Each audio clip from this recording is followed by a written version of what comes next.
Valerie Schlossberg. Would you stand, Dr. Schlossberg?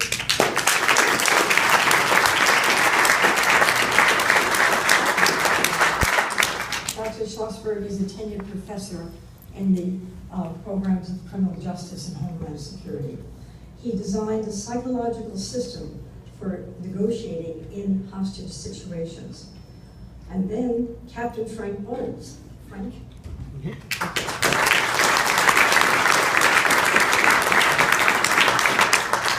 Implemented this system as the first commanding officer of the NYPD hostage negotiation team.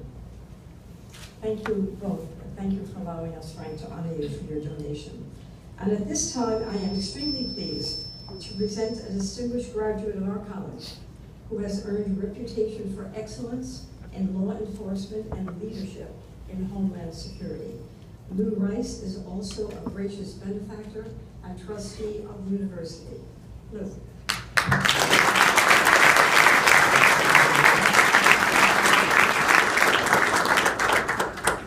just want to welcome everybody here tonight for this recognition and honor for Frank Bowles, which is well deserved. Now, people probably wonder, how do you know Frank Bowles? You guys are not of the same generation. You guys are different agencies. Frank was with the NYPD. I was with the Drug Enforcement Administration.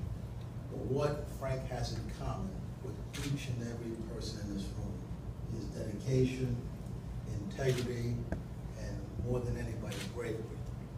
This world is filled with people that like believe they're self-important and talk about the good things that they've done. Frank is so unassuming, but when you talk about a legend, this room is packed, standing room only because the word went out. This is a New York City legend and it's an institution.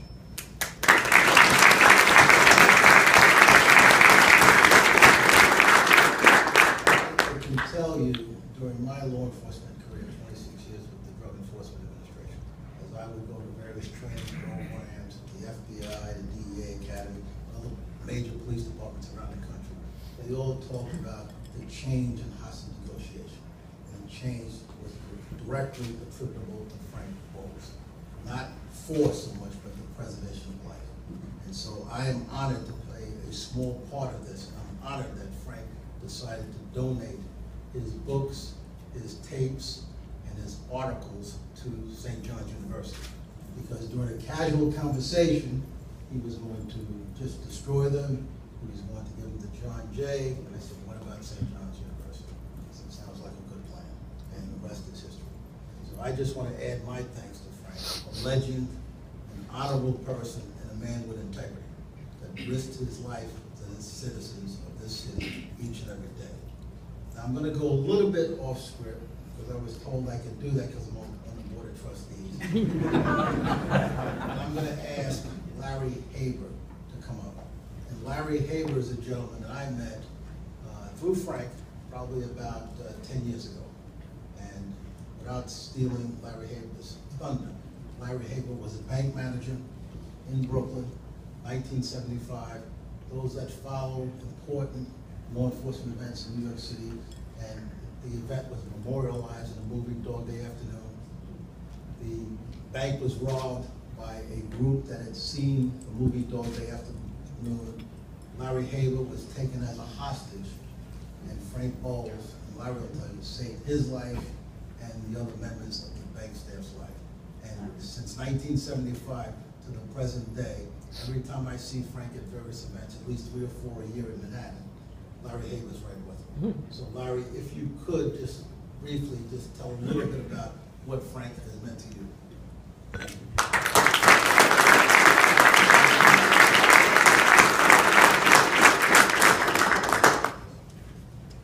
I'd love to talk for 2 hours, but I don't want to empty the room. It's really a simple but complicated thing about Frank. Frank's a Renaissance man. Frank is more knowledgeable about more subjects than anyone that I've ever met. Frank is also the most caring man I've ever met. And I'll just put it to you this way. I say very simple. You go out from your house every morning and you kiss your husband or your wife or your children goodbye. You put on a uniform or you put on a gun and then you go and save people's lives that you never know, who you'll never meet again. You risk your life. An extraordinary human being, extraordinary police officers, detectives in this room who risk their lives for us. I wouldn't do it. I wouldn't be that brave. I wouldn't be that caring. And Frank saved almost 900 lives, strangers, never lost one person as far as a hostage goes. Frank trained generations of people in hostage negotiation. Frank's works, his legend, will continue in St. John's for this wonderful part of the library. And Frank is just really a hero,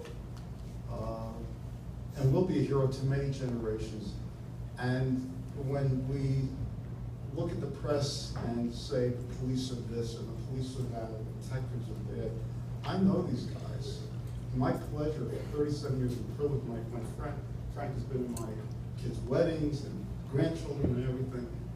I see Frank Cambria sitting there, Matt's over there, people. They're the nicest people that ever were. And so, not only are we honoring Frank, but through Frank we honor everyone in this room who wears the badge. So it's a pleasure being here. I'm thrilled to be alive because of this guy. I'm thrilled to say hello to you.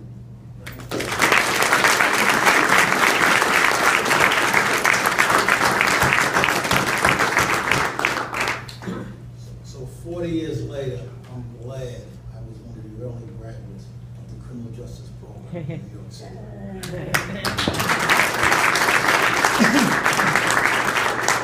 We have a new president, and I wanted the president to know how important the CPS program, and especially the criminal justice program, is in New York City. I talked to countless New York City police officers and executives, FBI agents, DEA agents, Secret Service agents that got their start at St. John's University Criminal Justice Program.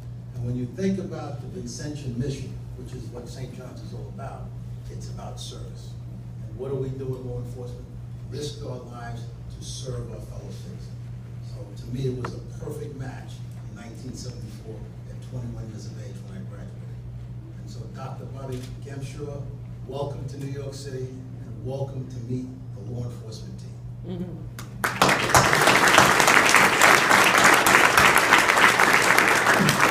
If I could, I want to switch to the video. It's a short 7-minute video, and it talks about the inception, creation of the hostage negotiation team.